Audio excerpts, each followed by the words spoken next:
오늘 우리가 믿는 예수님이 어떤 분이신지를 생각해 봤으면 좋겠고, 교회에 세움받은 일꾼은 어떤 존재인가를 생각해 보는, 좀 정리해 보는 시간이 됐으면 좋겠다 하는 생각이 큽니다.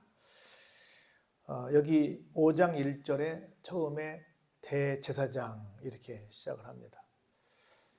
사실은 우리에게는 꼭 필요한 새 멘토가 필요합니다. 오늘날 우리 멘토, 멘티 얘기 많이 하잖아요.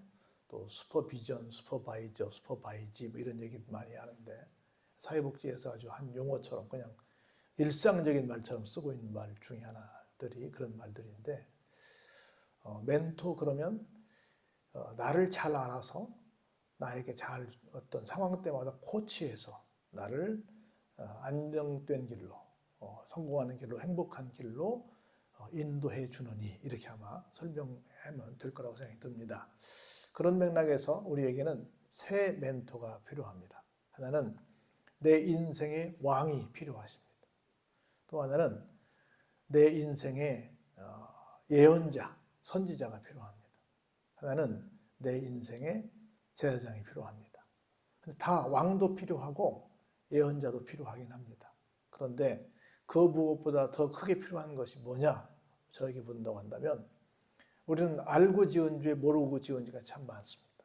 그래서 죄의 문제가 청산되지 않으면 하나님 앞에 갈 수 없기 때문에 가장 시급한 것, 우리 또 언제 죽을지 모르잖아요, 미안하지만. 그래서 가장 시급한 것이 뭐냐면 우리의 죄의 문제를 청산하는 것인데, 그 일을 해주는 이가 바로 제사장입니다. 우리는 이 새 멘토가 꼭 필요한데, 무엇보다 더 필요한 것은 제사장이다 라고 하는 맥락입니다. 오늘 예수님에 대한 소개를 하고 있는데, 예수님에 대해서 특별히 어느 분야? 예수님은 우리의 구세주가 되시잖아요. 그런데 우리에게 삼중직을 가지고 오셔서 완벽한 하나님의 전권대사로 유일한 중보자, 우리에게 구원주가 되셨는데, 그분이 갖고 있는 세 가지 직임을 우리는 왕과 제사장과 선지자라고 하는데, 그 직임을 받기 위해서 기름 부음을 받은 분이시다 라고 하는 맥락에서 그분의 성함을 우리는 그리스도라 이렇게 부르고 있습니다. 예수님이 부모님이 지어준, 물론 성령께서 알려주셨지만 예수님의 성함이라고 한다면 그분의 직책은 그리스도이신데, 그 직책을 가지신 그 예수님의 세 직책 중에 한 가지를 좀 집중적으로 보고 있습니다. 근데 볼까요? 우리가 예수님을 제사장이라고, 대제사장이라고 합니다만은 사람들 속에도 제사장이 있습니다. 오늘날로 말하면 목사지요. 목사는 많은 역할이 있지요. 말씀을 가르치는 선생이 되기도 합니다. 또 여러분들을 또 이렇게 잘 정치적으로, 교회도 교회 정치가 있으니까 잘 인도하는 또 안내자가 되기도 합니다. 또 여러분들의 어떤 죄의 문제를 가지고 함께 고민하는 사람이 되기도 합니다. 여러분들이 갖고 있는 많은 문제를 풀기 위해서 함께 또 기도하는 사람이 되기도 합니다. 이런 여러 가지 역할들을 주님께서 하셨는데, 그 흉내를 내는 사람들이 누구냐? 흉내란 말이 그렇긴 하지만 그걸 조금이라도 좀 거들고 있는 사람들이 누구냐면 목사님들이에요. 근데 목사님들은 볼까요? 사람 가운데서 택한 자다. 여기 말하는 대제사장은 예수님을 말하는 게 아니라 우리 사람들 가운데 나온 목사님들 말하는 거예요. 사람들 가운데서 택한 자인데, 하나님께 속한 일에 사람을 위하여 예물과 속죄하는 제사를 드리게 하는 사람이다 이렇게 말합니다. 사람들 가운데 뽑힌 자인데 어떤 일을 하는 사람이라고요? 하나님께 속한 일을 하는 사람이다. 목사는 하나님께 속한 일을 하는 사람. 지금 저한테 하는 얘기지요. 목사란 하나님께 속한 일을 하는 사람이다 하는 거고요. 두 번째는 예물과 속죄하는 제사를 드리게 하는 사람이다. 여러분들에게 하나님께 예물을 드리게 하고 또 하나님 앞에 어떤 속죄할 수 있는 기회를 하는 그 가이드 역할을 해주는 사람이 누구라고요? 목사가 신부처럼 내가 내 죄를 사하노라 이렇게 못해요. 못하는 거고, 그렇게 할 수 있도록 하나님 앞에 와서 예물은 누구에게 드리는 거예요? 하나님께 드리는 거잖아요. 하나님께 또 예수님께 다 우리 죄를 고백하잖아요. 하나님께 죄를 고백하고 예수님의 이름으로 고백하잖아요. 그런 모든 것들을 다 어떻게 해요? 하는 거예요. 속죄할 수 있는, 그 하나님 앞에 갈 수 있는 그런 길 안내를 하는 사람이 누구다? 대제사장이고 오늘날의 목사다 그렇게 말합니다. 그런데 보세요, 2절에 아주 극명하게 좀 말을 좀 살벌하게 합니다. 그가 목사예요. 목사가 무식하고 미혹된 자를 능히 용납할 수 있는 것은 어떻다? 자기도 연약에 휩싸여 있는 자기도 사람이다 그 말입니다. 그러니까 목사는 어떤 사람이냐면 살다 보면 누구를 만나요? 이대로 말하면 무식한 사람을 만날 수 있어요. 그렇죠? 또 누구도 만나요? 미혹된 사람. 미혹된 사람은 누구겠어요? 이단에 빠진 사람이지. 그렇죠? 잘못된 악한 영에 빠져서 헤매는 사람들을 가리키는 거죠. 그런 사람들까지도 뭐 하는 사람이다? 용납하는 사람입니다. 왜냐하면 자기도 연약한 존재이기 때문에. 누구 심정 누가 안다 그러잖아요. 그래서 목사는 무식한 사람도 용납하고 또 심지어 미혹받은 사람도 용납하는, 누구도 다 용납하는 사람이 목사여야 한다. 그래서 목사는 누구도 내치는 사람이 아니에요. 누구도 다 용납하고 괜찮아 할 수 있는 사람. 제가 많이 찔립니다. 내가 과연 이 목사는 그렇게 하고 있는가? 누구도 다 용납하는 사람이야. 이게 사람들 가운데 뽑힌 사람인데 그 뽑힌 사람이 대제사장이 됐을 때는 누구의 일을 하는 사람이기 때문에 하나님의 일을 하는 사람이기 때문에 이렇게 살아야 된다라고 하는 거예요. 그러므로 볼까요? 백성을 위하여 뭐요? 속죄제를 드림과 같이 또한 자신을 위하여도 드리는 것이 마땅하다. 속죄제, 죄를 속하는 제사를 드리는 거지요. 백성들을 위해서 당연히 목사가 해야 될 일인데 누구도 같이 해야 돼요? 나도 같이 해야 되는 거예요. 여러분들이 그 1907, 8년대에 10년 이전에 평양 대부흥운동이 일어났다고 얘기 들었잖아요. 어떻게 해서 대부흥운동이 일어난 줄 아세요? 거기서 사람들이 나와서 자기 죄를 고백했어요. 예를 들어 이런 말을 했어요. 서양에서 온 선교사들이 딱 볼 때 지금부터 130, 40년 전에 우리 조선이라는 나라였는데 어땠어요? 삶의 모습들이 너무 형편없었죠. 사람들도 미안하지만 사람으로 보였겠어요? 안 보였겠어요? 잘 안 보였어. 미안하지만. 그래 좀 속으로 겉으로는 말을 안 했지만 이 사람들이 이게 사람이야 뭐야 이렇게 생각했단 말이에요. 그래서 좀 자기네는 잘 사는 나라에서 봤기 때문에 좀 무시하는 마음이 좀 있었단 말이에요. 지금도 여러분들 우리 미안하지만 좀 어려운 나라에서 우리나라에 와서 3D 업종에서 근무하는 사람들 보면 우리 볼 때 좀 존경해요. 조금 이렇게 좀 낮춰봐요. 조금 우리 그런 마음이 있잖아 사실. 그러니까 우리가 그 사람들이 여기 와서 제일 먼저 배우는 게 뭐예요? 욕을 하잖아. 그 사람들을 부르는 사람들이 다 뭘로 부려요? 욕으로 부르잖아요. 욕으로. 왜? 뭐 하니까? 무시하니까. 욕하고 임금 잘 제대로 안 주고 대접 제대로 안 해주고 막 그렇게. 우리도 사실은 막 미국 가서 막 다른 외국에 가가지고 굉장히 많이 고생했는데 그 시절 다 잃어버리고 지금 와서 막 이렇게 막 사람들을 무시하고 막 그러잖아요. 근데 선교사들인데도 그런 마음이 있었던 거라. 그걸 와서 고백한 거예요. 여러분 제가 여러분들을 볼 때 솔직히 말하면 조금 이렇게 낮춰 봤습니다. 내가 그것이 하나님 앞에 생각해 보니 잘못한 것이었거든요. 그래서 내가 여러분 앞에 내가 공개적으로 사과합니다. 내가 말로 한 건 아닌데 속으로 그렇게 마음을 먹었으니까 내가 사과합니다 하고 먼저 자기들이 회개했어요. 그랬더니 사람들마다 다들 우리도 선교사님 볼 때 좀 이상했어요. 눈도 막 이상하고 머리도 막 이상하고 옷 입은 것도 이상해가지고 우리도 그랬어요. 뭐 서로 막 그렇게 말하면서 서로 막 죄를 고백하기 시작했어요. 회개운동이 일어나면서 회개운동이 뭐가 됐어요? 부흥운동이 되고 여기서 막 뜨겁게 찬송해가지고 부흥이 아니라 하나님 앞에 모두가 먼저 내가 잘못했어요. 내가부터 그렇게 했어요. 라고 막 회개하면서 그 부흥운동이 일어나게 된 거예요. 이게 교회의 본질이에요. 그래서 제사장 된 목사가 다른 사람들에게 죄의 문제를 해결할 수 있도록 여러 가지 도와주기도 하지만 누구를 위해서도? 자기를 위해서도. 우리 그런 얘기예요. 목사님들끼리는 우리끼리 하는 얘기인데 아마 목사님들이 세상에서 가장 나쁜 사람들이었을 거야. 그래서 하나님께서 가장 나쁜 큰 죄를 지을 수 있기 때문에 좀 참으라고 하나님께서 우리를 목사 만드셨어. 이렇게 목사님들끼리 얘기해. 목사가 돼서 그냥 이만큼이라도 덜 죄를 짓고 살지 만일 목사가 아니었으면 큰 죄 짓고 살 거야. 이게 목사들끼리의 고백이야 이게. 그리고 고백해. 그래서 여기 제사장은 다른 사람의 죄의 문제도 해결하지만 본인을 위해서도 해야 되는 거다. 그러면서 볼게요. 이 존귀는 아무도 스스로 취하지 못하고 오직 아론과 같이 어때요? 하나님의 부르심을 받은 자라야 할 것입니다. 그래서 우리는 여러분들이 목사님을 부를 때 뭐라고 불러요? 주님의 종, 주의 종 그러잖아요. 그래서 우리는 어떤 사람이야? 하나님이 불러서 세운 사람이야. 내가 목사 돼야지 해서 된 것이 아니라 하나님이 불러서 된 사람인 걸 여기서 이렇게 말하는 거예요. 그러면서 대단히 이제 사람들 가운데 뽑힌 이 목사님들도 굉장히 소중한 사람들이지만 지금 이 사람들 가운데 뽑힌 제사장을 얘기하려는 게 아니야. 누구를 말하려고?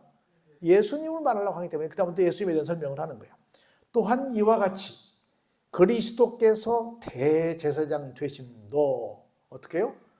스스로 영광을 취하시려고 하신 게 아니라는 거예요. 내가 대제사장 돼가지고 내가 사람들을 막 용서해줘가지고 내가 많은 사람들에게 굉장히 큰 박수를 받으려고 하는 그런 어떤 인간적인 욕심을 가지고 그 제사장 반열에 서신 것이 아니라는 거라.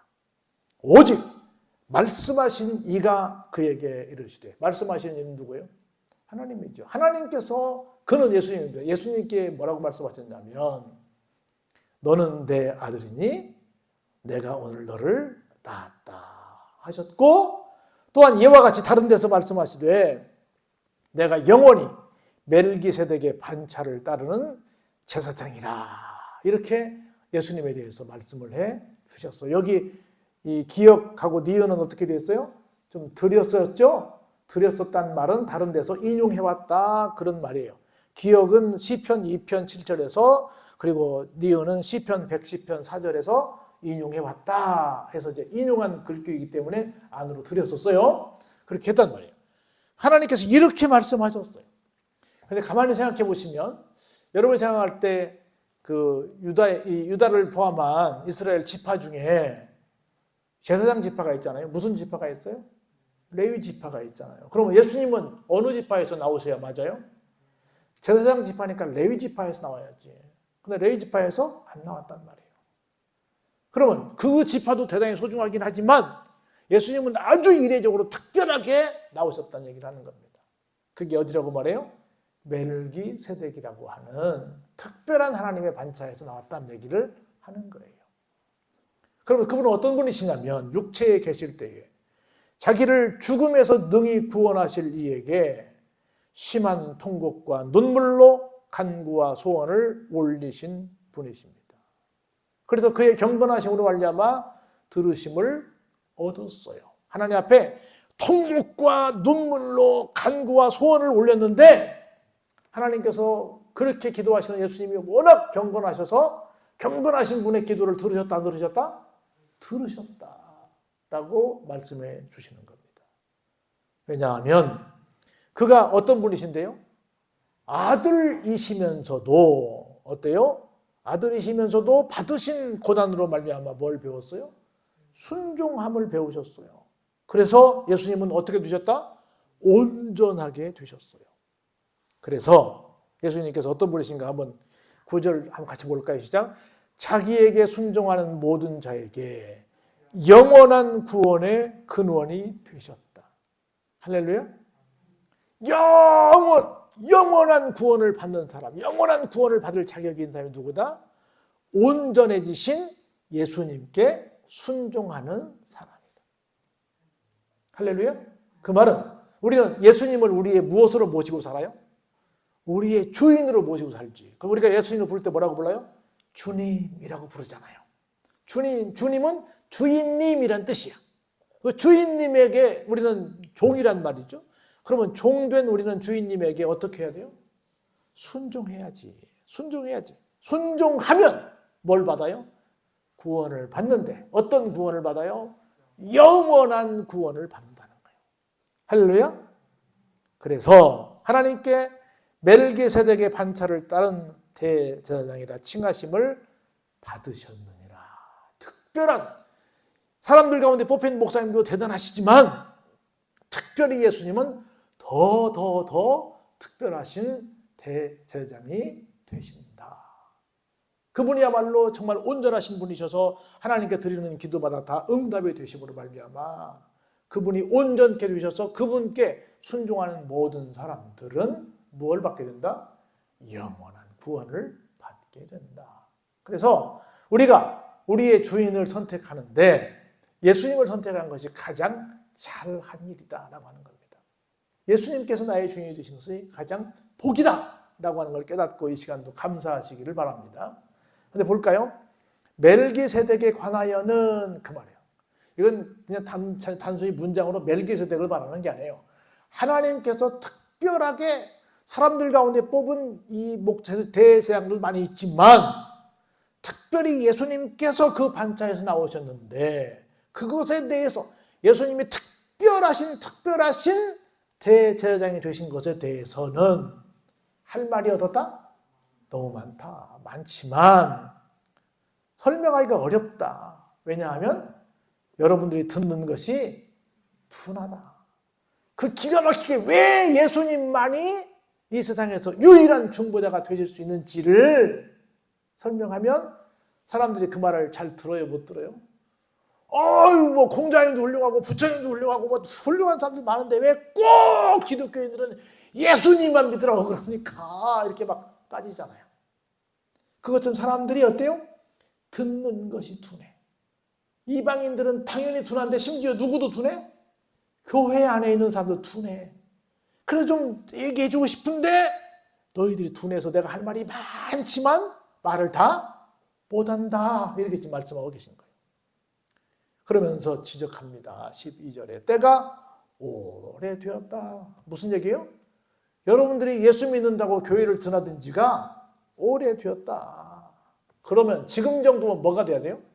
마땅히 이제는 남을 가르칠 수 있을 만큼의 선생이 되어 있어야 되는데 너희가 다시 어디에 가 있어요? 하나님의 말씀에 아직도 초보에 가 있다는 거예요. 언제까지? 항상 초신자라는 거야. 초보에 대하여 누구에게서 아직까지도 어떤 처지에 있어요? 가르침을 가르쳐야 되는데 가르침을 받아야 될 처지에 있구나라고 꼬집고 있는 겁니다. 그러면서 단단한 음식은 못 먹고 아직까지도 뭐만 먹고 있어요? 젖만 먹고 있구나 그런 겁니다.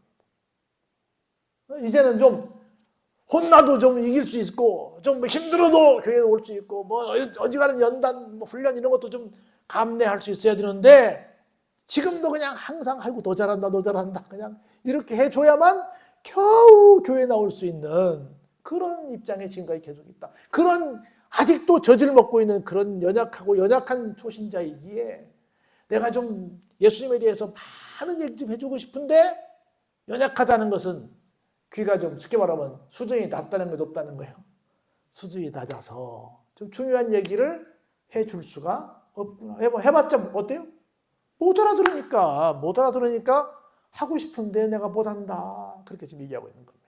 그러면서 이는 젖을 먹는 자마다 어린 아이니 무엇을 경험하지 못했어요?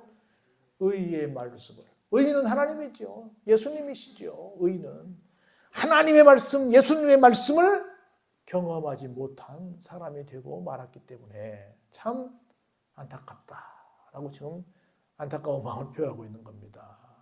그러면서 마지막 14절 같이 한번 볼까요? 시작. 단단한 음식은 장성한 자의 것이니 그들은 지각을 사용함으로 연단을 받아 선악을 분별하는 자들이니라. 아멘.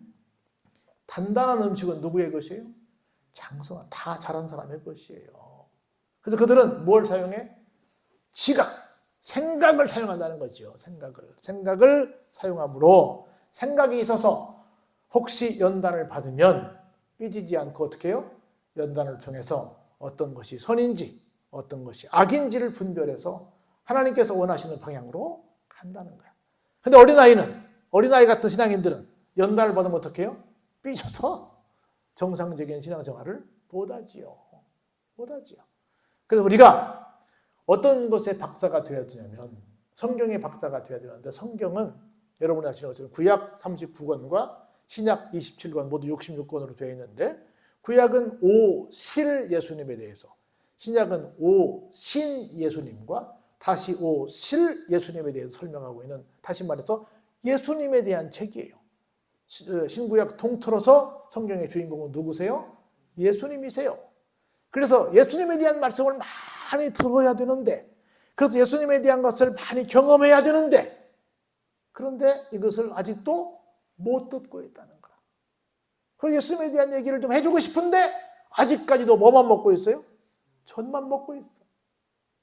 전만 먹고 있어요. 예를 들어서 그런 거예요. 우리는 지금 전도할 때 뭐라고 말하냐면, 여러분 예수 믿으면 좋습니다.